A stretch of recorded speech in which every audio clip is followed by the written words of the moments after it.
ION's embarrassing WNBA graphic blunder isn't even really about Caitlin Clark, but the omission is pretty glaring. ION published a graphic promoting the Indiana Fever's game against the Dallas Wings today, a graphic that featured Paige Bueckers, Arike Ogunbowale, Lexi Hull, and Raven Johnson. For the curious, the game begins tonight at 7 p.m. Eastern Standard Time.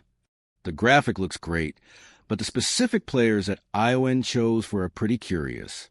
Bueckers was drafted as the number 1 overall pick by the Wings in 2025, and Ogunbowale was selected as the team's number 5 overall pick in 2019. Hull was drafted as the number 6 overall pick by the Fever in 2022, and the team picked up Johnson this year as the number 10 overall pick. This is an opportunity to slam Hull or Johnson, and in fact, pairing Hull with Ogunbowale would have made a lot of sense given they were drafted at similar spots.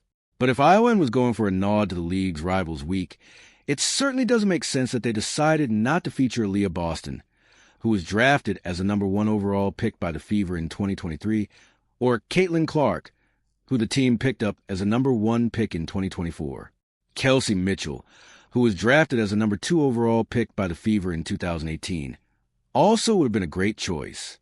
Plenty of people suspect someone at ION designed the graphic in question intentionally to spark conversations exactly like this. There's no way for most of us to know if this is true unless the network decides to speak up, but the possibility is pretty disappointing. Despite what some on the outside might think, the WNBA has been doing a lot this season to dispel and/or discourage negative headlines and narratives that have nothing to do with the game.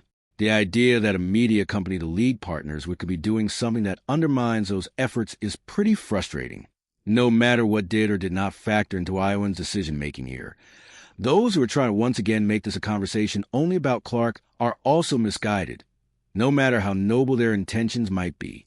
The Fever have quite a few top WNBA draft picks on the team's roster this season, and any one of them should probably feature on a graphic that includes one of their counterparts. If the constant messaging is the WNBA needs to be better and meet the moment, things like this do little to serve that goal.